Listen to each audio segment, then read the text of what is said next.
Hi friends, welcome to last part of Sub-Engineer 2022 TSSPDCL solutions. So దీంతో మనము ఉన్నటువంటి technical 80 క్వశ్చన్స్ని కంప్లీట్ చేస్తాము. నాన్ టెక్నికల్కి సపరేట్ ఇంకొక వీడియో వస్తుంది, బట్ టెక్నికల్ వరకు ఇంతే. ఈ యొక్క వీడియోతోని ఖతం అయిపోతుంది. అంటే టోటల్గా 4 పార్ట్స్, అరౌండ్ ఈచ్ పార్ట్ దగ్గర దగ్గర మనకు 40 minutes వీడియో అవుతుంది అనమాట. సో 40 4 4 160 minutes అనమాట దగ్గర దగ్గర, అంటే 2.5 hours దగ్గర అనుకోండి ఆల్మోస్ట్ అలా. రైట్.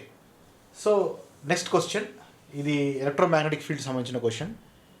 మరి సిలబస్లో సబ్ ఇంజనీరింగ్ సిలబస్లో చూస్తే ఇక్కడ క్లూ కూడా లేదు, but they preferred asking this question. So bouncers అనేవి ఉంటాయి, ఏ ఎగ్జామ్ తీసుకున్నా బౌన్సర్స్ అనేవి ఉంటాయి, కానీ ఏఈ ఎగ్జామ్లోనే బౌన్సర్స్ లేవు ఏంటో. ఎస్పీడీసీఎల్ ఏఈలో, ఎన్పీడీసీఎల్ ఏఈ ఎగ్జామ్ పేపర్ ఎలా ఉంటుందో we have to wait and see. So ఇక్కడ వచ్చేసి దీని ఆన్సర్ వచ్చేసి ఇక్కడ సింపుల్గా C and A, option C and A. So ఏం ఆడుతున్నాడంటే బేసిక్గా electric field strength at the centre of hollow sphere ఒకటి, సాలిడ్ స్పియర్ ఒకటి. హాలో స్పియర్, సాలిడ్ స్పియర్ రెండింటికి ఎలా ఉంటుంది అనేది. సో దానికి సంబంధించినటువంటి డయాగ్రామ్ కూడా ఇక్కడ మీకు అందుబాటు చేశాను. సో ఇది హాలో స్పియర్ అనుకుంటే కనుక, హాలో స్పియర్ అంటే certain part will be the metal, కింద లోపల వచ్చేసి హాలో ఉంటుంది. ఈ హాలో స్పేస్లో మనకి ఎలక్ట్రిక్ ఫీల్డ్ స్ట్రెంత్ 0 ఉంటుంది. And this is an equipotential surface అని అన్నాడు. So following on equipotential surfaces అని అన్నాడు. సో ఈక్విపొటెన్షియల్ సర్ఫేసెస్ అయితే ఇక్కడి నుంచి ఇక్కడ వరకు మనకి ఫీల్డ్ స్ట్రెంత్ అనేది సర్ఫేస్ ఉన్నంతసేపు 0నే ఉంటుంది field strength. After that it starts decreasing exponentially. అదే వోల్టేజ్ వచ్చేసరికి ఈక్విపొటెన్షియల్ సర్ఫేస్ కాబట్టి పొటెన్షియల్ సేమ్ ఉంటుంది throughout the surface, and then it starts following. సిమిలర్గా సాలిడ్ స్పియర్ తీసుకుంటే కనుక సెంటర్లో 0 ఉంటుంది, linearly increases until the radius capital R, total radius వరకు, అంటే సర్ఫేస్ ఆఫ్ ద స్పియర్ వరకు. సర్ఫేస్ నుంచి అగైన్ ఎక్స్పోనెన్షియల్గా ఫాలో అయిపోతుంది. సో అట్ ది ఫైనల్గా ఆన్సర్ వచ్చేసరికి అట్ ది సెంటర్లో field strength always 0. So always 0. So C and A is the answer. Next ఈ క్వశ్చన్ కేసీఎల్ సంబంధించింది, most basic question. So yes, మనం ఇక ఇది డిస్కస్ చేయలేదని చెప్పకూడదు. Ya, this is the bare minimum to be discussed. కాకపోతే ఏంటంటే ఇక్కడ మన డైరెక్షన్ సెన్సింగ్ గురించి, అంటే మనకి ఈ యొక్క డైరెక్షనింగ్ కాన్సెప్ట్ మీద, పొలారిటీ మీద ఎంత అవగాహన ఉందనేది చెక్ చేశారు. సో యాజ్ పర్ కి దిస్ ఆన్సర్ ఈజ్ -17 amperes. ఎట్లా వచ్చిందో చూద్దాం. సో మన కిర్చాఫ్స్ కరెంట్ లా ప్రకారము ఒకటే లాజిక్ మనకు తెలుసు, incoming current is equal to out going current. And current direction negative ఇచ్చామని అంటే అక్కడ ఉన్నటువంటి డైరెక్షన్కి ఆపోజిట్ అన్నట్టు. ఇక్కడ చూడండి 4 amperes బయటికి పోతున్నట్టుగా ఇచ్చాడు, -4 amperes అని అన్నాడు. అంటే దీని మీనింగ్ ఏంటిది, ఇది +4 amperes ఇన్కమింగ్ అని చెప్పొచ్చు. ఇక్కడ -5 amperes అవుట్ గోయింగ్ అని అన్నాడు, అంటే +5 amperes ఇన్కమింగ్ అని చెప్పుకోవాలి. ఇది చూడండి, -3 amperes ఇన్కమింగ్ అన్నాడంటే +3 amperes అవుట్ గోయింగ్ అనుకోవాలి. సో ఈ విధంగా కన్వర్ట్ చేసేసుకోండి మైనస్ల ప్లస్ల కింద. ఇప్పుడు incoming current is equal to out going current ప్రాపర్గా చేసుకోండి. సో ఇప్పుడు incoming current is equal to out going current. So what is the incoming? 4 amperes 5 amperes రాసుకోండి, 4 + 5. ఆ తర్వాత ఇంకేమైనా ఉన్నాయి, I is incoming plus I, ఇది ఇన్కమింగే. Yes, 5 amperes again. So 5 amperes incoming, 4 amperes incoming, I incoming, 5 amperes incoming, 6 amperes incoming. Outgoing ఒకటే ఉంది కదా, 3 amperes ఒకటే అవుట్ గోయింగ్ ఉన్నది. So only 3 amperes is outgoing, is equal to outgoing. So 4 + 5 9, 5 + 6 11, total 20. I is equal to 3 - 20 -17 amperes. Simple. So I is -17 amperes. డైరెక్ట్గా answer వచ్చేసింది. Next ఇది series parallel connection of inductors with mutual inductance, series coupling, series additive coupling. So దానికి సంబంధించిన concepts కూడా discuss చేశాము. ఒకటి AC fundamentals చాప్టర్లో discuss చేశాను, ఒక మ్యాగ్నెటిజం చాప్టర్లో డిస్కస్ చేశాను, ఇంకొకటి I have discussed in the transformers beginning also. 2 coils having mutual inductance of 0.8 Henry between them. So M is equal to 0.8 Henry.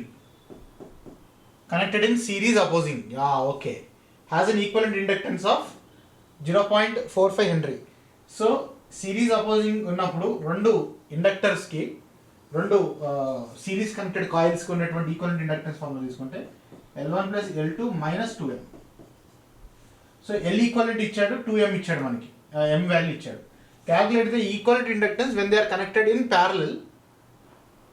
parallel assisting. Okay, assuming the product of two inductances is unity. So ఇప్పుడు ప్యారలల్గా connect చేసినటువంటి inductors యొక్క formula అడుగుతున్నాడు, దాని basis మీద మనం అనుకోవాలి. So when two inductors L1 and L2 are connected in parallel, మనకు తెలుసు L1 L2 by L1 plus L2. ఇక్కడ ఏంటంటే they are connected in parallel assisting or parallel aiding. అంటే మ్యూచువల్ ఇండక్టెన్స్ కాన్సెప్ట్ని కూడా మనము ఇక్కడ కన్సిడరేషన్లోకి తీసుకోవాలి. So when you're adding mutual inductance concept also here, then it will be L1 L2 minus M square, ఇక్కడ ప్లస్ 2M అయిపోతుంది. కింద ఫార్ములాలో చిన్న చేంజ్. అండ్ ఇక్కడ ఏమన్నాడు, product of two inductances is unity. So ఇక్కడ direct L1 L2 is equal to 1 అని వాడు మనకు చెప్పేస్తున్నాడు. Next L1 plus L2 value మనం కనుక్కోవచ్చు, ఎందుకంటే M వాల్యూ ఇచ్చాడు, L ఈక్వలెంట్ వాల్యూ ఇచ్చాడు. సో ఈ పాయింట్ ఆఫ్ వ్యూ నుంచి అబ్జర్వ్ చేస్తే L1 plus L2 is equal to L equivalent plus 2M అవుతుంది. So L equivalent is 0.45, 2M అంటే 2 ఇంటూ 0.8 ఈజ్ 1.6. సో ఇది ఏమైపోతుంది, 2.05 అయిపోతుంది. ఏంటిది L1 ప్లస్ L2 తీసుకుంటే కనుక, సో 2.05 హెన్రీ అవుతుంది. సో ఈ వాల్యూస్ని సబ్స్టిట్యూట్ చేయండి. 1 మైనస్ M స్క్వేర్ అంటే 0.8 కాబట్టి 0.64 divided by L1 plus L2 ఎంత, 2.05 plus 2M, sorry minus 2M, sorry this is minus 2M. So minus 2M చేస్తే ఎంత అంటే మైనస్ 1.6. సో 0.64 మైనస్ 1 అంటే 0.36 అండ్ 2.05 మైనస్ 1.6 అంటే 0.45. So 0.36 by 0.45. ఇది 9 టేబుల్లో పోతుంది, 9495. 4/5 అంటే 0.8. సో 0.8 henry is the answer, which is option D. Option D అనేది రైట్ ఆన్సర్. సొల్యూషన్ చూడండి. Next, indicate the correct statements about armature reaction on DC generator concept. So already armature reaction గురించి మనం discuss చేసుకున్నాము in our video also. And దీని answer ఇక్కడ వచ్చేసి is A is true, B is false. So A is true. Demagnetization effects decreases the generated EMF. This is fine. Demagnetization effect distorts the main flux. Distortion the main flux అనేది cross magnetisation చేస్తుంది. So B అనేది wrong. So B అనేది wrong అనేది correct option. So B is false అని అన్నది కాబట్టి ఇది right answer. B is true అన్నది రాంగ్ ఆప్షన్ అది. Okay, so A is false అని అన్నాడు, this is wrong option. So ఇది కూడా ఆబ్వియస్లీ చూస్తే మనకి wrong option. So next, two identical DC shunt generators are connected in parallel, share a common load of 500 amperes. Armature resistance is 0.06 and no load, and terminal voltages are 265 and 250 volts respectively. Calculate the percentage voltage regulation with respect to no load if first generator, if second generator fails to share the load.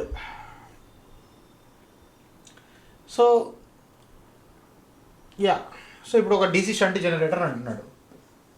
Okay, this is the shunt generator. దీని యొక్క E G no load generated EMF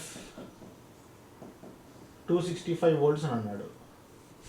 and armature resistance RA 0.06 అని అన్నాడు.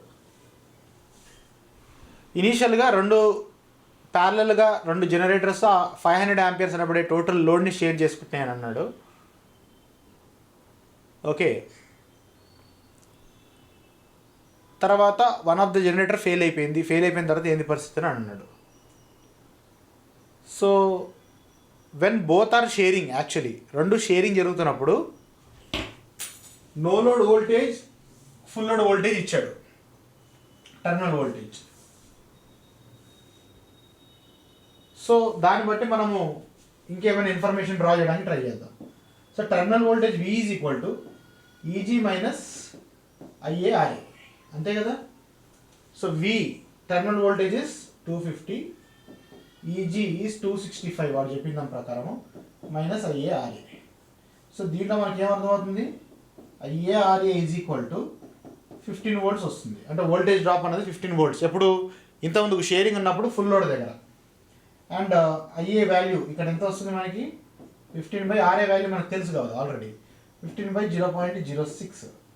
So దీన్ని ఏమని రాయొచ్చు, 15 × 100/6 అని రాయొచ్చు. 3 2s 6, 3 5s 15, 2 1s 50, 250. So current is 250 amperes, 250 amperes current. Okay, very good. So ప్రీవియస్గా IA అనేది 250 amperes కరెంట్ ఉందని అన్నాడు. అంటే దీని మీనింగ్ ఏంటిది, first generator is supplying 250 amperes, second generator is supplying 250 amperes అన్నట్టు ఫస్ట్ కేసులో. That's fine. అండ్ ఇక్కడ మరి షంట్ ఫీల్డ్లోకి ఏం కరెంట్ వెళ్ళట్లేదు అని అంటే దాన్ని అజ్యూమ్ నెగ్లెక్టెడ్ అనమాట. ఓకే, ఇక్కడ ఏమి ఇన్ఫర్మేషన్ ఇవ్వలేదు కాబట్టి చాలా తక్కువగా ఉంటుంది. It will be like 0.5 amperes 1 ampere ఉంటుంది కాబట్టి you can assume it, neglect it actually. Okay, so previous కేసులో 250 amperes ఉండింది. రైట్, ఇప్పుడు ఒక జనరేటర్ ఫెయిల్ అయిపోయింది కాబట్టి ఈ జనరేటరే మిగిలిన లోడ్ కూడా టేకప్ చేస్తుంది. సో ఇక్కడ armature current will rise to 500 amperes. So ఇక్కడ ఏమడుగుతున్నాడు వాడు, calculate the percentage voltage regulation with respect to no load voltage of the first generator if second generator fails to share the load. So voltage regulation ఎలా కనుక్కోవాలి, so voltage difference ఎంత వచ్చింది with respect to no load voltage. So ఈ కేసులో voltage difference ఎంత వచ్చింది, IARA కనుక్కుంటే సరిపోతుంది సింపుల్గా. సో ఈ కేసులో 500 amperes ఇంటూ RA 0.06 చేసేస్తే ఎంత 30 volts. సో 30/265 చేసేస్తే అయిపోయింది ఆన్సర్. సో 30/265 ఇంటూ 100 చేస్తే వచ్చే పర్సంటేజ్ మన వోల్టేజ్ రెగ్యులేషన్ అనమాట, పర్సంటేజ్ రెగ్యులేషన్ ఇప్పుడు రిక్వైర్డ్. ఓకే, దీని ఆన్సర్ వచ్చేసి 11.32. సో యాక్చువల్లీ ఈ స్టెప్ అవసరం లేదు, నేను జస్ట్ క్లారిఫికేషన్ కోసం చెప్పాను అంతే, ఒకసారి అనాలిసిస్ చేద్దామని. బట్ డైరెక్ట్గా ఇది సాల్వ్ చేయాల్సింది ఏంటిది అని అంటే ఇక్కడ క్లియర్గా మెన్షన్ చేశాడు వాడు, ఇనీషియల్గా 2 షేర్ చేసుకుంటున్నాయి, ఇప్పుడు ఒకటి ఫెయిల్ అయిపోయిందంటే ఆటోమేటిక్ ఏంటిది ఉన్న టోటల్ లోడ్ అంతా ఒకటే దాని మీద పడుతుంది. సో ఆర్మేచర్ కరెంట్ 500 amperes అని అనుకోవాలి. మనకి వోల్టేజ్ రెగ్యులేషన్ అనేది voltage drop by base voltage. So with respect to no load voltage అని అన్నాడు. No load voltage 265 volts already given. So voltage drop కనుక్కోవాలి, RA ఇచ్చాడు. సో 500 × 0.06 ఈజ్ 30 volts, 30/265 చేసి calculation చేస్తే 11.32 వస్తుంది. Percentage option B. Next, disadvantage of voltage drop and copper loss can be avoided by providing fault limiting reactors in. So fault limiting రియాక్టర్స్ని ఒకవేళ bus bar సెక్షన్స్లో కనుక provide చేస్తే మనకి main transmission లైన్లో voltage drop కానీ copper losses కానీ avoid చేయొచ్చు. So bus bar sections అంటే ఏంటిది అని అంటే సెక్షనల్ రియాక్టర్స్ అని అంటారు. సో ఇది main bus bar. For example ఇది ఒక జనరేటర్ అనుకుందాం, ఈ జనరేటర్ వచ్చేసి ఒక బస్ బార్ కనెక్ట్ అయ్యింది, ఇక్కడ ఇంకొక జనరేటర్ ఉంది, ఇది వచ్చి ఈ బస్ బార్ కనెక్ట్. ఇప్పుడు ఈ బస్ బార్ నుంచి బయటికి transmission line load feeders out going పోతుంది. సో వీటిని ఏమంటారంటే సెక్షనల్ రియాక్టర్స్ అని అంటారు. మనం ఈ ఫీడర్స్ని కరెంట్ లిమిటింగ్ రియాక్టర్స్ని జనరేటర్ రియాక్టర్స్ అని కూడా అంటారు, అంటే జనరేటర్కి సిరీస్లో ఉంటాయి. నెక్స్ట్ ఫీడర్ రియాక్టర్ సిస్టమ్ అని అంటారు, అంటే ఫీడర్స్లో సిరీస్లో పెడతాం. వీటిలో ఎక్కడ పెట్టినా కానీ ఈ కాయిల్లో ఉన్నటువంటి రియాక్టెన్స్ వల్ల వోల్టేజ్ డ్రాప్ అవ్వడం, దీంట్లో ఉన్నటువంటి రెసిస్టెన్స్ వల్ల పవర్ లాస్ అవ్వడం అనేది జరుగుతూ ఉంటుంది. కాబట్టి మనము ఇట్లా సెక్షనలైజింగ్లో పెట్టేస్తే ఈ యొక్క పార్ట్ని మనం అవాయిడ్ చేయొచ్చు, వోల్టేజ్ డ్రాప్స్ ఇవన్నింటినీ కూడా. So these are sectionalising reactors అనమాట. సో బస్ బార్ సెక్షన్స్లో ప్లేస్ చేస్తే అయిపోతుంది. Next, correct phasor diagram of the system with Ferranti effect where IC is the charging current, VS, VR are the sending end and receiving end voltages, R and L are lumped parameters. So బేసిక్గా Ferranti effect అంటే తెలుసు, receiving end voltage is greater then sending end voltage. ఇలా ఎందుకు జరుగుతుందనంటే transmission లైన్లో ఉన్నటువంటి current అనేది charging current అవడం వల్ల, which is leading power factor current. ఎప్పుడైతే లీడింగ్ కరెంట్ అనేది ఒక ఇండక్టర్ ద్వారా ఫ్లో అవుతుందంటే అక్కడ వోల్టేజ్ డ్రాప్ అనేది మైనస్ కాకుండా ప్లస్ అవుతుంది, అంటే వోల్టేజ్ రైజ్లోకి వెళ్ళిపోతుంది. అర్థమవుతుందా? సో ఇక్కడ మనం ఉన్నటువంటి ఫేజర్ డయాగ్రామ్లో ఏముంది, రెఫరెన్స్ అన్నింటిలో చూసుకుంటే వోల్టేజ్ ఫేజర్ అనేది రెఫరెన్స్ ఉన్నది, and charging current is always leading the voltage by 90 degrees. So అన్నిట్లో కూడా IC అనేది leading by 90 degrees. This is fine. ఇప్పుడు ఈ IC అనేప్పుడు కరెంట్ దేని ద్వారా ప్రవహిస్తుంది, లైన్ లోపల ఉన్నటువంటి రెసిస్టెన్స్ ద్వారా అండ్ లైన్లో ఉన్నటువంటి రియాక్టెన్స్ ద్వారా. అండ్ రెసిస్టెన్స్లోని voltage drop always in phase with the current. So IC ఎలా అయితే ఉందో నిటారుగా ఐసీ ఇంటూ ఆర్ కూడా అలాగే ఉండాలి. సో మనం ఫేజర్స్ చూసుకోవాలి. సో ఇక్కడ చూస్తే ఈ ఫేజర్లో ఐసీ ఇంటూ ఆర్ అనేది కిందికి పోతా ఉన్నది, ఐసీ అనేది పైకి పోతుంది. So this cannot be the answer. So IC పైకి పోతుంది కదా, ఐసీ ఇంటూ ఆర్ కూడా పైకే పోవాలి. సో ఇక్కడ ఐసీ ఇంటూ ఆర్ పైకి పోతుంది, ఐసీ ఇంటూ ఆర్ పైకి పోతుంది, and both are parallel. Okay, ఈ మూడిట్లలో ఆన్సర్ ఉండాలి. So this is not the answer. That's fine. ఇప్పుడు నెక్స్ట్, ఈ కరెంట్ అనేది ఇండక్టర్లో వెళ్తుంది. సో ఇండక్టర్లోని voltage drop always leads the current by 90 degrees. So current ఇలా ఉందంటే దీనికి లీడింగ్ 90 degrees అంటే ఎలా ఉంటుంది, ఇలా ఉంటుంది, like this. So IC into omega L అనేది ఈ డైరెక్షన్లో ఉండాలి, which is going towards the left. So ఇది లెఫ్ట్కి పోతా ఉంది, ఇది లెఫ్ట్కి పోతా ఉంది, ఇది రైట్కి పోతా ఉంది. So this cannot be the answer. This is wrong. అలా కాదు, మనకు కావాల్సిన లెఫ్ట్కి పోయేది కావాలి. సో సి అండ్ డీలలో ఆన్సర్ ఉండాలి. అయిపోయిన తర్వాత నెక్స్ట్ మనకి ఇంపిడెన్స్ ఎలా ఉండాలి అంటే total closing. So from triangular law of vectors the hypotenuse, or I can say the resultant vector అనేది it should be closing towards the direction of last vector. అంటే ఈ డైరెక్షన్లో వచ్చి అంటే ఇలా it should not be continuous like this. ఇలా కంటిన్యూస్గా ఉండదు అనమాట. రిజల్టెంట్ వెక్టర్ అనేది it should be coming back to the vectors అనమాట. So triangular law of vectors vector addition అనమాట ఇది. సో ఆప్షన్ డి అనేది రైట్ ఆన్సర్ ఇది డైరెక్ట్గా. ఇప్పుడు when dynamic braking is employed by feeding DC supply to what? అసలు dynamic breaking induction motor ఎలా apply చేస్తాం? ఫస్ట్ ఇండక్షన్ మోటార్ నడుస్తుంది, 3 phase సప్లై ఇస్తాము. ఇప్పుడు బ్రేక్ అప్లై చేయాలి. 3 phase సప్లైని డిస్కనెక్ట్ చేసేసి స్టేటర్లో డీసీ సప్లై ఇస్తాం. Stator is delta connected. స్టేటర్కి డీసీ సప్లై ఇస్తే అప్పుడు బ్రేకింగ్ ఎఫెక్ట్ అనేది క్రియేట్ అవుతుంది. So DC supply is applied to stator actually. And braking మోడ్లోకి వచ్చినప్పుడు it will be operating obviously in the second quadrant ఉంది ఇందాక చెప్పినట్టుగా. Speed positive, torque produce will be negative, reverse torque will be produced. Next induction motor సంబంధించిన కొంత parameters ఇచ్చాడు. Impedance, rotor side impedance parameter ఇచ్చారు. When you're applying counter current braking or I can say plugging also. So induction మోటార్ని plugging చేస్తే ఏమవుతుంది, impedance ఏ విధంగా change అవుతుంది rotor side impedance అని అడుగుతున్నాడు. సో రోటర్ ఇంపిడెన్స్ గురించి మాట్లాడుతున్నాడు. ఒకసారి రోటర్ సైడ్ ఇంపిడెన్స్ ఎలా ఉంటుందో ఒకసారి మన రోటర్ సైడ్ ఒకసారి ఈక్వలెంట్ సర్క్యూట్ ఎలా ఉంటుంది. మనకు ఒక రోటర్ సైడ్ ఏముంటుంది, just short circuited secondary winding అంతే. So SC2 is the induced voltage, rotor side secondary side induced EMF, and R2 SX2. ఈ పారామీటర్స్ని మనం కొంచెం మాడిఫై చేయొచ్చు. ఏంటంటే just divide all parameters by S. So SS cancel అయిపోతుంది, ఇక్కడ SS క్యాన్సిల్ అయిపోతుంది. సో E2 గానే ఉంటుంది. This will become R2/S and this will become just X2 అంతే అనమాట. సో రోటర్ సైడ్ ఇంపిడెన్స్ ఏంటిది, R2/S ప్లస్ JX2 అని కూడా రాయొచ్చు. సో ఇక్కడ ఆ ఫార్మాట్లో వెళ్ళాడు అనమాట. So at the time of counter current breaking మనకి కొత్త ఇంపిడెన్సెస్ ఏమవుతాయని అంటున్నాడు. కొత్త ఇంపిడెన్సెస్ అంటే ఏంటి, R2 X2 ఏమవుతాయని అన్నాడు. ఇక్కడ చూస్తే R2 కాంపోనెంట్ అనేది వేరీ అవుతుంది with respect to slip. So breaking చేసినప్పుడు మోటార్ యొక్క స్లిప్ ఏమవుతుంది, 2 - S అవుతుంది. New slip will become 2 - S. అంటే it will be something greater than 1 only, 1 కంటే ఎక్కువగానే ఉంటుంది. సో డినామినేటర్లో ఇప్పుడు R2/Sలో డినామినేటర్లో 1 కంటే అబోవ్ నెంబర్ ఒకటి ఉంది అని అంటే overall R2 value previous value కంటే తక్కువగా ఉంటుందని దాని మీనింగ్ కదా. సో ఆ పాయింట్ ఆఫ్ వ్యూలో చూసుకుంటే మనకి ఆప్షన్ బి కానీ ఆప్షన్ డి కానీ ఆన్సర్లో రావాలి. అండ్ X2లో ఎటువంటి మార్పు లేదు, ఎందుకంటే స్లిప్ చేంజ్ అవుతుంది కాబట్టి. సో ఇక్కడ రెండింటిలో కూడా X2 సేమ్ ఉంది.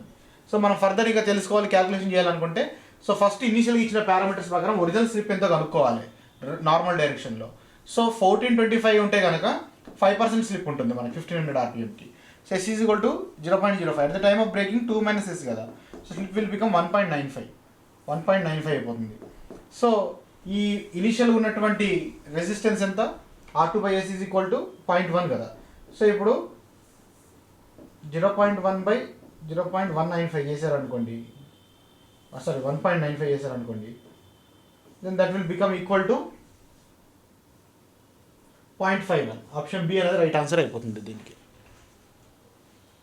Next, calculate the power supplied by the battery for UPS of 10 kVA with an inductive load of 0.81 power factor assuming the efficiency of the inverter is 90%. So ఇది UPS ఒక లోడ్కి feed చేస్తుంది and యూపీఎస్కి input వచ్చేసి battery. అంతే కదా వాటికి ఇచ్చినటువంటి సిస్టము.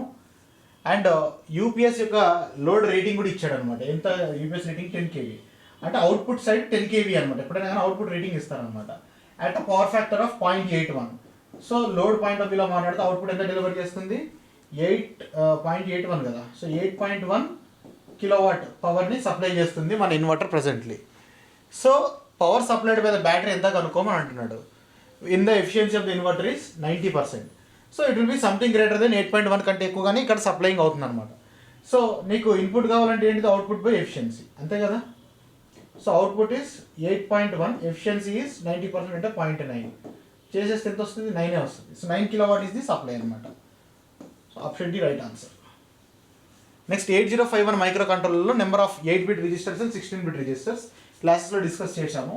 16-bit రిజిస్టర్స్ 2 ఉంటాయి, ఎందుకంటే 2 టైమర్స్ ఉంటాయి అనమాట. అండ్ 8-bit రిజిస్టర్స్ వచ్చేసి 32 జనరల్ పర్పస్ రిజిస్టర్స్ ఉంటాయి అనమాట. ఓకే, 4 బ్యాంక్స్లో డివైడ్ అయ్యి ఉంటాయి. అండ్ 2 వచ్చేసి అక్యూములేటర్ అండ్ బి, ఈ 2 రిజిస్టర్స్ ఉంటాయి. ఓవరాల్గా 32+2 34 8-bit రిజిస్టర్స్ ఉంటాయి అనమాట. సో 34-2 అనేది రైట్ ఆన్సర్ దీనికి. Next pins of plus VCC and ground for 8255 programmable input output ports are. So ఇక్కడ 8255 పిన్ డయాగ్రామ్ చూస్తే మనకి పిన్ నెంబర్ 7 గ్రౌండ్ వస్తుంది, పిన్ నెంబర్ 26 అనేది విసిసి ప్లస్ విసిసి సప్లై వస్తుంది అనమాట. So plus VCC 26 and 7 respectively. Option C అనేది right answer. Next pliers can be used for, అంటే cutting pliers ఇవి ఉంటాయి కదా, వీటి దేనికోసం యూజ్ చేస్తారు, for wires and cables, twisting చేయడానికి, కటింగ్ చేయడానికి, హోల్డింగ్ అనేది ఆల్ ఆఫ్ దిస్. అండ్ దాని గురించి డీటెయిల్గా మన క్లాసెస్లో కూడా మనము చెప్పడం జరిగింది, అండ్ నోట్స్ కూడా ఇవ్వడం జరిగింది మీకు. నెక్స్ట్ ఇది అన్ఎక్స్పెక్టెడ్, కాకపోతే ఇది మన diploma students engineering drawing, electrical engineering drawing సంబంధించిన టెక్స్ట్ బుక్లో ఆల్రెడీ వీటి గురించి మెన్షన్ చేస్తున్నది. సో దానిలో నుంచి వచ్చిందనమాట. సో ఎగ్జాస్ట్ ఫ్యాన్ అంటే ఈ విధంగా సర్కిల్ లోపల 2 సర్కిల్స్. ఆప్షన్ సి అనేది రైట్ ఆన్సర్ అవుతుంది దీనికి. Next speed torque characteristics of AC series motor and DC series motor. AC series motor, DC series motor ఒకటే క్యారెక్టరిస్టిక్స్, కాకపోతే ఏంటంటే ఏసీ సిరీస్ మోటార్ యొక్క ఎఫిషియన్సీ అనేది డీసీ సిరీస్ మోటార్ కంటే తక్కువగా ఉంటుంది. సేమ్ కండిషన్స్లో దాని స్పీడ్ తక్కువగా ఉంటుంది, ఎందుకంటే పర్ఫార్మెన్స్ కరెక్ట్గా ఉండదు కాబట్టి. సో 2 ప్యారల్గా ఉంటుంది, కానీ at given torque AC series motor will run అంటే లెసర్ స్పీడ్ అనమాట. సో ఇక్కడ చూసుకుంటే ఈ యొక్క పలానా ఆప్షన్ అనేది మ్యాచ్ అవుతుంది, ఎందుకంటే ఫర్ ఎగ్జాంపుల్ ఇప్పుడు లోడ్ టార్క్ అంటే లోడ్, పలానా లోడ్ దగ్గర ఇప్పుడు AC series motor DC series మోటార్ని పెట్టాను నేను. ఏసీ సిరీస్ మోటార్ పలానా N1 అనబడే స్పీడ్ దగ్గర రన్ అయితే, సేమ్ లోడ్ దగ్గర డీసీ సిరీస్ మోటార్ N2 అనబడేటువంటి స్పీడ్ దగ్గర రన్ అవుతుంది. అంటే DC series motor speed is greater than AC series motor for same load. So option C is the right answer. Next induction motor operation with respect to slip, different కండిషన్స్లో slip ఎలా ఉంటుంది అనేది అనమాట. So ఒకసారి induction motor slip కనుక తీసుకుంటే, ఇప్పుడు torque slip characteristics చూడండి. జనరేటింగ్ రీజన్లో ఏమైపోతుంది, స్లిప్ విల్ బికమ్ నెగిటివ్ అనమాట, ఎందుకంటే synchronous speed rotor speed is greater then the synchronous speed. So slip అనేది జనరేటింగ్ రీజన్లో నెగిటివ్ అయిపోతుంది. నార్మల్ మోటరింగ్ రీజన్లో స్లిప్ అనేది పాజిటివ్గానే ఉంటుంది. ఆ తర్వాత ఎప్పుడైతే మోటార్ అనేది బ్రేకింగ్ రీజన్లోకి తీసుకెళ్ళిపోతామో, బ్రేకింగ్ రీజన్లో తీసుకెళ్ళడం అంటే ఏంటిది, కౌంటర్ కరెంట్ బ్రేకింగ్ అని అనొచ్చు, ప్లగ్గింగ్ అని అనొచ్చు. అప్పుడు slip will become greater than 1, ఇందాక నేను చూసినాం 2 - S అవుతుంది. సో దీన్ని బట్టి చూసుకుంటే -S, ఏ అనేది జనరేటింగ్ మోడ్ ఉంటుంది, option 3. 2 - S counter current breaking, plugging breaking కదా, ఆప్షన్ 4 అయిపోతుంది. ఎస్ అంటేనేమో ఫార్వర్డ్ మోటరింగ్, ఇది తీసుకోండి. సో 3, 4 లాస్ట్ 1 5 కావాలి. So 3, 4 last 1 5. సో 1 - S అంటే డైనామిక్ బ్రేకింగ్, ఇది వచ్చేసి యాక్చువల్లీ ఫార్వర్డ్ మోటరింగ్ కావాలి. బట్ ఇక్కడ ఆప్షన్స్ చూసుకుంటే I think we can go with option B. Option D ఏమంటున్నాడు, రివర్స్ మోటరింగ్ అని అంటున్నాడు. Reverse motoring. So reverse motoring అంటే స్పీడ్ అండ్ టార్క్ రెండింటి యొక్క డైరెక్షన్ చేంజ్ అవుతుంది. సో ఈ కండిషన్లో కూడా స్లిప్ విల్ బి పాజిటివ్ ఉంది. సో ఫార్వర్డ్ మోటరింగ్ అయినా రివర్స్ మోటరింగ్ అయినా రెండింటిలో స్లిప్ ఒకే రకంగా ఉంటుందని చెప్పొచ్చు. Both are correct. Next pressurised water reactor, boiler water reactor, ఈ రెండింటి మధ్య ఉన్నటువంటి డిఫరెన్సెస్ తీసుకుంటే కనుక, ఇప్పుడు మనకి pressurised water reactor, boiler water రియాక్టర్కి డిఫరెన్స్ ఏంటంటే, బాయిలింగ్ వాటర్ రియాక్టర్కి మనకి ప్రెషరైజ్డ్ వాటర్ రియాక్టర్లో మనకి 2 సర్క్యూట్స్ ఉంటాయి అనమాట. మనకి ఏంటిది, ప్రైమరీ సర్క్యూట్ ఉంటుంది, మెయిన్ సర్క్యూట్ ఉంటుంది అనమాట. మధ్యలో ఒక హీట్ ఎక్స్చేంజర్ ద్వారా మనకి ప్రైమరీ సర్క్యూట్లో జనరేట్ అయిన హీట్ సెకండరీ సర్క్యూట్లోకి వస్తుంది. వేరాస్ బాయిలింగ్ వాటర్ రియాక్టర్లో డైరెక్ట్ జనరేషన్ ఆఫ్ స్టీమ్ ఉంటుంది అనమాట. అంటే ఏ వాటర్ని అయితే మనము బాయిల్ చేసి స్టీమ్ చేయాలనుకుంటామో ఆ వాటర్ని డైరెక్ట్గా మనము రియాక్టర్ లోపల పంపిస్తాం. రియాక్టర్లో వాటర్ బాయిల్ అవుతుంది, it will convert into steam and it will come to the turbine. వేరే ప్రెషరైజ్ వాటర్ రియాక్టర్లో ఏమవుతుందంటే ఒక క్లోజ్డ్ లూప్ ఉంటుంది. ఆ వాటర్ అనేది బాయిలర్ లోపలనే హీట్ అవుతుంది, it will get heated and ఇక్కడ ఒక హీట్ ఎక్స్చేంజర్ అనేది ఉంటుంది. ఆ హీట్ ఎక్స్చేంజర్లో యాక్చువల్గా మనము స్టీమ్ జనరేట్ చేయాల్సిన వాటర్ ఉంటుంది. ఆ వాటర్ స్టీమ్గా కన్వర్ట్ అయ్యి టర్బైన్లోకి వస్తుంది. అంటే which water is used for steam generator it directly it is not interacting with the heat of the nuclear power plant reactor. మధ్యలో ఇన్స్టెడ్ ఒక హీట్ ఎక్స్చేంజర్ అనేది పెట్టామన్నమాట. సో 2 స్టేజెస్ ఉంటాయి అనమాట. Obviously the amount of heat generation అనేది ఇందులోనే ఎక్కువగా ఉంటుంది. ఎందుకంటే ఇక్కడ నీకు హీట్ అనేది 2 స్టేజెస్, ఒక స్టేజ్ దాటి బయటకు వస్తుంది, ఎఫిషియన్సీ తగ్గిపోతుంది. కాకపోతే సేఫ్టీ ఆఫ్ ద రియాక్టర్ ఎక్కువగా ఉంటుంది ఇక్కడ, అంతే, అంతకుమించి ఏం లేదు. కొంచెం కంట్రోలింగ్ ఎక్కువగా ఉంటుంది.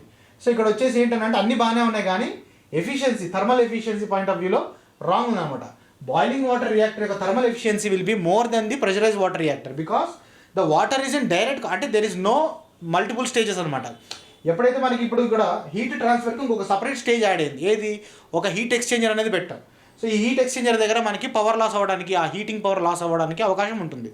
సో అందుకనే ఇక్కడ ఎఫిషియన్సీ తగ్గిపోతుంది ప్రెషరైజ్ వాటర్ రియాక్టర్. కాకపోతే దానికి ఉండేటువంటి అడ్వాంటేజ్ దానికి ఉన్నాయి, మిగతా అన్ని విషయాలన్నింటిలో కూడా సేమే అనమాట.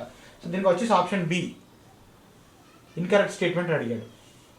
Next, plant use factor is defined as. So plant use factor already మనము క్లాసెస్లో డిస్కస్ చేయడం జరిగింది. ఏం చెప్పినాము, ప్లాంట్ యూజ్ ఫ్యాక్టర్ అంటే total KVH energy generated by installed capacity into operating time అనమాట. సో ఇక్కడ చూడండి, ఇక్కడ ఆన్సర్ చూసుకున్నట్లయితే ఆప్షన్ సి వస్తుంది. Answer actual energy generated capacity of the plant అంటే number of hours the plant is actually operating in the period. 45 kilowatt induction motor on full load has an efficiency of 90% at a power factor of 0.86 lagging. Calculate the kVAR rating of each capacitor required to raise the input power factor to unity at the full load. అసలు ఈ induction motor టోటల్గా ఎంత reactive power demand చేస్తుందని మనం తెలుసుకోవాలి. So ఆ reactive power ఎంత? So Q is equal to always గుర్తుపెట్టుకోండి P tan phi. Okay, P tan phi. So ఇక్కడ ఫై ఎంత కనుక్కోండి. cos phi is equal to 0.86 అంటే √3/2 అన్నాడు, అంటే పై ఈజ్ ఈక్వల్ టు 30 degrees అని మీనింగ్ అనమాట. So power factor angle is 30 degrees. So tan 30 degrees ఏమైపోతుంది, sin 30 degrees by cos 30 degrees. sin 30 degrees is 1/2, this is √3/2, 1/√3 అయిపోతుంది. So tan phi is 1/√3. 1/√3 అంటే ఇక్కడ అవసరం అంటే 0.57. Total power, what is the total reactive power taken by the induction motor? 45 kilowatt induction motor 90% efficiency అన్నారు. 45 kilowatt అనేది power output, మనకు కావాల్సింది input power. So input active power is equal to output active power divided by the efficiency 0.9. So 45 kilowatt by 0.9 is equal to 50 kilowatt is the input power. So input active power వచ్చేసి 50 kilowatt. So దీన్ని బట్టి చూసుకుంటే total input reactive power ఎంత తీసుకుంటుంది induction motor అంటే 50 into 1/√3 అని అనుకుందాం. So 50/√3 is the total reactive power taken by this reactor. 50/√3. So 50/√3 అంటే we will try to rationalise the denominator by multiplying √3/√3. So ఇక్కడ ఏమొస్తుంది మనకి 50/√3/3 అయిపోతుంది. ఇప్పుడు మనకి ఒక ఫేజ్లో ఎంత రియాక్టివ్ పవర్ పోతుంది, that is the rating of the capacitor, అది కనుక్కోవాలి. సో దిస్ డివైడెడ్ బై 3 అంతే. సో 50√3/9 చేయాలి, అంతే కదా. సో 50√3/9 అంటే 50 into √3 ఎంత, దగ్గర 85. సో 85/9 అనుకుంటే 9 point something చిల్లర వస్తుంది, అంటే 9.62. Option A is the right answer అవుతుంది దీనికి. Next, DC shunt motor starter has 6 studs and its armature resistance is 0.5 ohms. If ratio of maximum current to minimum current is 2, calculate the total resistance of the starter. So actually ఇక్కడ starter DC motor ఈ యొక్క starter design గురించి discuss చేయొచ్చు. బేసిక్గా ఇప్పుడు మనకి ఎలా ఉంటుందంటే స్టార్టర్ అంటే ఏంటిది, you are going to add some series resistance to the armature.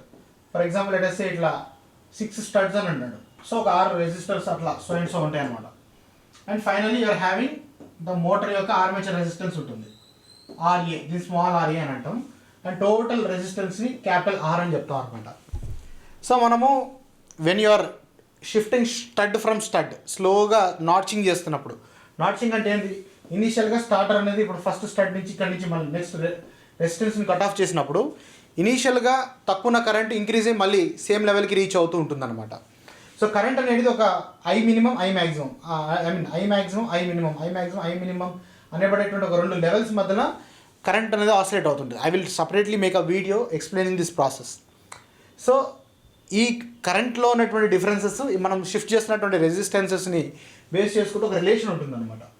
ఆ రిలేషన్ ఏంటంటే alpha is nothing but I minimum by I maximum. This is equal to ఏమంటారంటే armature resistance RA by total resistance R power 1/n అంటారు. So ఇక్కడ ఏమి ఇచ్చాడు, maximum current minimum current ఇచ్చాడు, point is 2 అన్నాడు. So 1/2 అంతే కదా, is equal to RA by R power 1/6.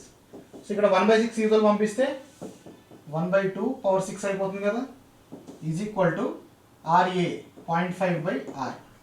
ఇక్కడ నుంచి R is equal to 0.5 into 2 power 6 అంటే 60. So R is equal to 0.5 into 64 32 ohms. So R is equal to 32 ohms అని అన్నాం. So resistance of the starter ఎంత? So resistance of the starter ఏంటంటే actually this R includes RA also, total resistance అనమాట. So resistance of the starter is equal to R minus RA. So 32 minus 0.5 is 31.5. So 31.5 అనేది answer ఇక్కడ యాక్చువల్గా ఏ option A, కానీ provisional కీలో ఇది ఇచ్చారు. Provisional కీలో this is wrong, we have to challenge it. And source for this concept is మన PS Bimbhra electrical మిషన్స్లో కూడా ఉన్నది, ఇది సేమ్ యాజ్ ఇట్ ఈస్గా.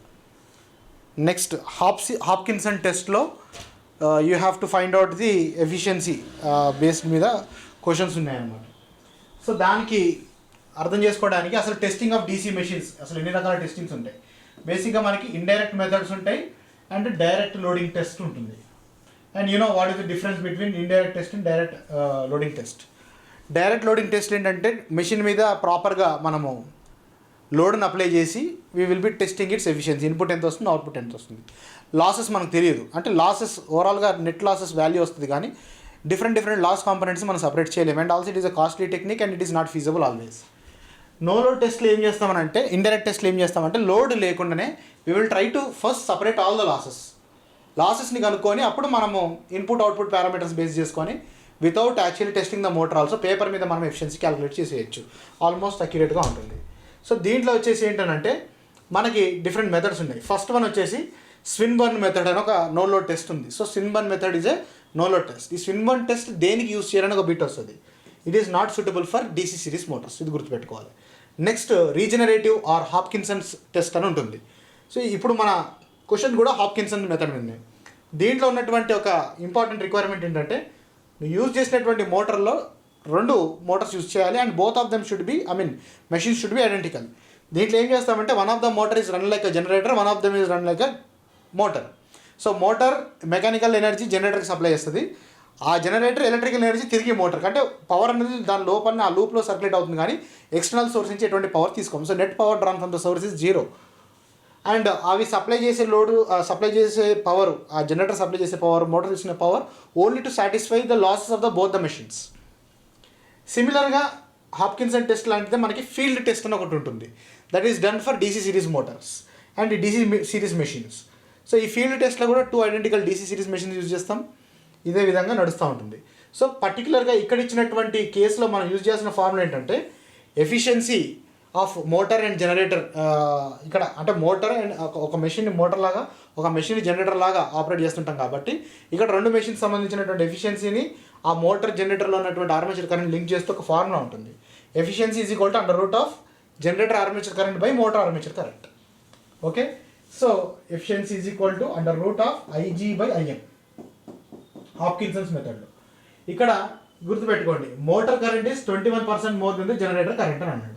So I can right it like this, IG by motor current అనేది 1.21 IG కొట్టేస్తే 1.21 under root 1.1 అయిపోతుంది. So 1/1.1 అయిపోతుంది ఎఫిషియన్సీ.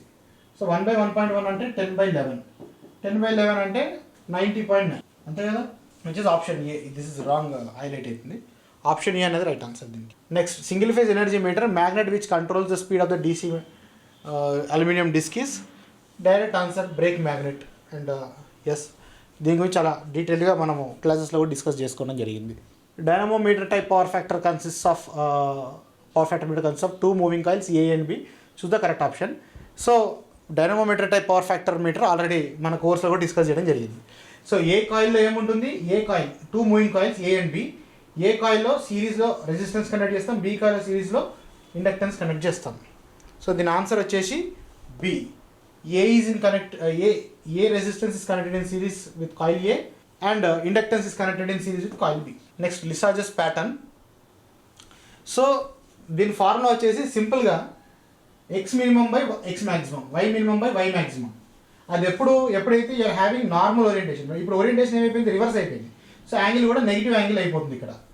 సో ఇది రివర్స్ అయిపోయింది ఓరియంటేషన్ కాబట్టి ఇక్కడ చూడండి X minimum by X maximum, X minimum C, X maximum is D.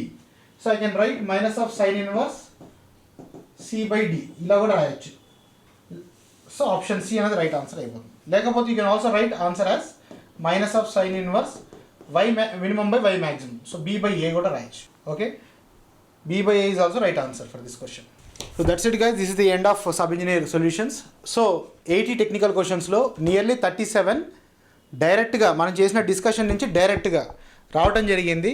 And around ఇంకొక 15 to 20 క్వశ్చన్స్ అంటే ఇండైరెక్ట్గా వచ్చినాయి అనమాట. ఈ చేసిన డిస్కషన్ నుంచి మనం చేసినటువంటి ప్రాక్టీస్ ద్వారా, ఇన్ఫరెన్స్ ద్వారా మనం చేయవలసినటువంటివి అనమాట. అంటే nearly 50% of the paper we have covered through direct. And మిగతా ఇప్పుడు ఒక 37 ప్లస్ ఒక 10-15 అనుకున్నా కూడా 55 క్వశ్చన్స్ వరకు. సో ఓవరాల్గా త్రూ అవర్ కోర్స్ 55 క్వశ్చన్స్ అనేవి మనం ఈజీగా సాల్వ్ చేయొచ్చు. అండ్ మిగిలిన 25 క్వశ్చన్స్ అనేది definitely we must have put hard work, self preparation అనేది అవసరం పడుతుంది. సో ఈ డెఫిసిట్ ఆఫ్ ద 15 మార్క్స్ ఏదైతే ఉందో దాన్ని కూడా రాబోయే రోజుల్లో we will be covering it based on this experiences. And next Genco sub engineer ఆ పీరియడ్కి వచ్చేవరకు we will be rock solid. Thank you for watching.